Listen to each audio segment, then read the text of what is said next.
Welcome to the Books Bible Study. We are continuing in the third book of the Bible, the book of Leviticus Chapter 5. If you've gone through Genesis with us, which had 50 chapters, you can definitely get through the rest of the books that are coming up, because none of them have as many as 50. And then, of course, Exodus has 40. So if you've gotten through Genesis and you've gotten through Exodus, you can definitely get through the rest of the chapters. I think we don't really have any long ones until like maybe Psalms. Then you really need to put on, your motivation so we can get through all 150 of those, right? So Leviticus chapter 5. As we can see so far, the Leviticus is teaching the instructions for the sacrifices and the offering, how to prepare them, right? Which offering is for what? It's giving you very specific things that we have to do, that they had to do, right? So also from the first 4 chapters of Leviticus, there are 9 commandments. For those of you that are still keeping up with the commandments, starting from the 10 commandments in Exodus 20.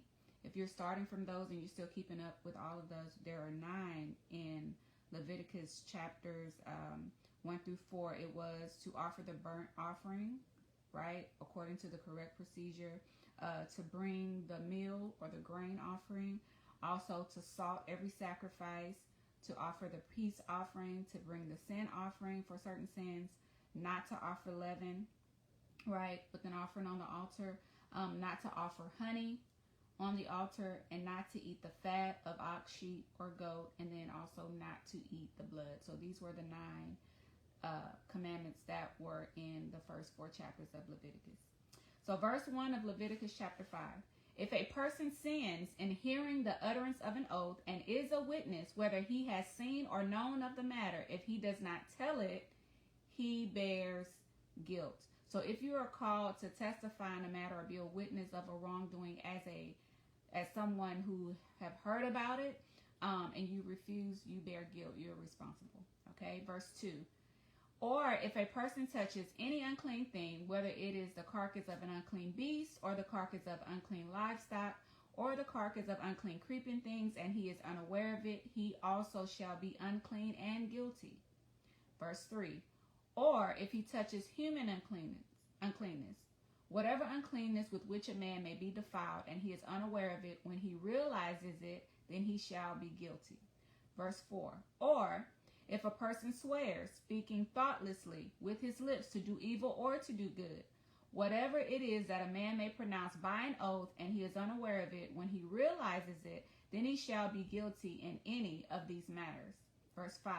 And it shall be, when he is guilty in any of these matters, that he shall confess that he has sinned in that thing. Verse 6. And he shall bring his trespass offering to the Lord for his sin which he has committed, a female from the flock, a lamb or a kid of the goats as a sin offering. So the priest shall make atonement for him concerning his sin. Verse 7. If he is not able to bring a lamb, then he shall bring to the Lord for his trespass which he has committed 2 turtle doves or 2 young pigeons, one as a sin offering and the other as a burnt offering. Good evening, Sister Brenda. Good to see you on. Verse 8. And he shall bring them to the priest, who shall offer that which is for the sin offering first, and wring off its head from its neck, but shall not divide it completely. Verse 9. Then he shall sprinkle some of the blood of the sin offering on the side of the altar, and the rest of the blood shall be drained out at the base of the altar. It is a sin offering. Verse 10. And he shall offer the second as a burnt offering according to the prescribed matter. So the priest shall make atonement on his behalf for his sin which he has committed, and it shall be forgiven him. Okay, so these are for those unintentional sins that we spoke about in the last chapter, right? And they gave you some good examples of things that you may do unknowingly, but once you know what you've done, then these are the ways that you would atone for that. Verse 11 says, but if he is not able to bring 2 turtle doves or 2 young pigeons, then he who sins shall bring for his offering 1/10 of an ephah of fine flour as a sin offering. He shall put no oil on it, nor shall he put frankincense on it, for it is a sin offering. Verse 12. Then he shall bring it to the priest, and the priest shall take his handful of it as a memorial portion and burn it on the altar according to the offerings made by fire to the Lord. It is a sin offering. Verse 13. The priest shall make atonement for him for his sin that he has committed in any of these matters, and it shall be forgiven him. The rest shall be the priest's as a grain offering. Verse 14. Then the Lord spoke to Moses, saying, verse 15, if a person commits a trespass and sins unintentionally in regards to the holy things of the Lord, then he shall bring to the Lord as his trespass offering a ram without blemish from the flocks, with your evaluation in shekels of silver, according to the shekel of the sanctuary, as a trespass offering. So the trespass offering, or the guilt offering, has to do with unintentional sin that causes some sort of damage to a person, right? So it's restitution and the sacrifice that is needed, okay? So not only do you need to be forgiven by God, but also make things right to the person that you may have offended, right? Verse 16 says, and he shall make restitution to the harm that he has done in regard to the holy thing, and shall add 1/5 to it, and give it to the priest. So the priest shall make atonement for him with the ram of the trespass offering, and it shall be forgiven him. Verse 17. If a person sins and commits any of these things which are forbidden to be done by the commandments of the Lord, though he does not know it, yet he is guilty and shall bear his iniquity. This is something that I feel like we need to understand, right, as the body of Christ. For us, morally, even when we offend someone unintentionally, when it becomes known to us, we don't continue as if that offense is irrelevant, right? This goes under the commandment to love your neighbor as yourself. You try to seek peace with all people. So you accept that responsibility when you hurt someone, even if it was unintentionally, right? And you try to make it right if you can, okay? Most times apology will work. Other times there is something that was broken, like an object or whatever it is. You try to make restitution. And if they want to hold on to it, if they don't want to forgive you for it, that is up to them. But at least your heart is clear from the guilt for you, right? And you are in right standings with God, okay? So verse 18 says, and he shall bring to the priest a ram without blemish from the flock, with your valuation as a trespass offering. So the priest shall make atonement for him regarding his ignorance, in which he erred and did not know it, and it shall be forgiven him.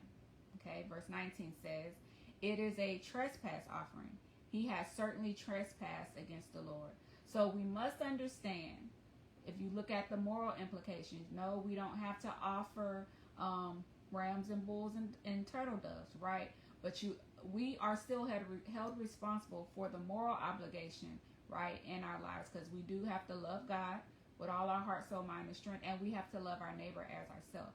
So this causing offense, this goes under that, okay? So even unintentional offenses are important to God. They matter to God. So just because you don't know you committed a sin, or you don't know you committed an offense, does not make it less of a sin. It's still a sin, right? So we're talking about even those unintentional offenses that may have been done to you, right? And to those that you have done to other people.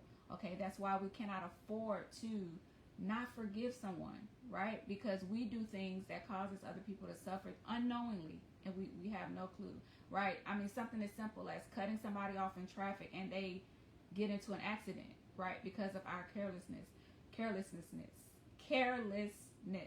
right? And so we want to be peacemakers, not peace breakers, right? Blessed are the peacemakers. So in this chapter, well, all the chapters, you really see, like, even though some of the things are cultural, there are some moral implications in these sacrifices that lets us know how God feels about these particular acts, right? We don't go on acting as if an offense has not occurred, especially when it becomes known to us. We try, and people don't always forgive. People are not always able to get over it. And that's their process that they have to do, and you have to respect that, right? Because some things takes a while to get over, so you can't tell someone how long they should be offended or how long it takes for them to process and get over something, right? But you do have to do your part to try to make that right. Now, if they're just unaccepting and do not want to forgive you, you have no control over that, right? We know what the word says about not forgiving others, right? So we make sure we don't hold any resentment or malice or envy or jealousy or strife or hatred or any kind of bitter roots within our heart, right? Because we know better. Because we're going to continue to need forgiveness from God. So we don't want to harbor anything that, especially if someone tries to apologize, whether it's sincere or not, you want to let that stuff go. Because bitter roots will set in. They will set in and cause you to have a wicked heart. Literally, you could be the nicest person, and most of us have seen people that have started off very nice, giving, kind people, and something happened to them, something that maybe they had no control over, and it caused that bitterness set in, and they turned into wicked people, right? And that's not how they started out. But that's why if we've done something unintentionally, when someone brings that to our knowledge, we are to try to make peace, restitution. At most stuff or some stuff, you can just simply ask for forgiveness, let them know, hey, this was not my intentions, or I wasn't in the right place, or whatever the reason is. That should suffice. But sometimes when you break property or steal something or anything like that, then you might need to give it back. You might need to find a way to pay them back, things like that, right? God cares about when we offend people, right? And he cares about when we are offended, right? And so just because it was not intentional does not make it an offense. Does not make it less of an offense, and it does not make it less of a sin just because it was unintentional, right? We still, which daily, we should be asking God for forgiveness for all of the things that we don't know that is a sin against him, right? But this also goes to people, right? If you recognize that by the end of the day, when you're saying your prayers and things like that, and you recognize you have offended someone, once it comes to your knowledge, then you should do, right? But you can do to make peace with it, to make peace with them. Okay, so God bless. That concludes Leviticus chapter 5. Like I said, if you've gone through Genesis and you've gone through Exodus, we're going to fly through these next books. They're not as long, right? So just, if you've gone through those first two, then just come along for the ride as we continue to go through the Old Testament. God bless you all.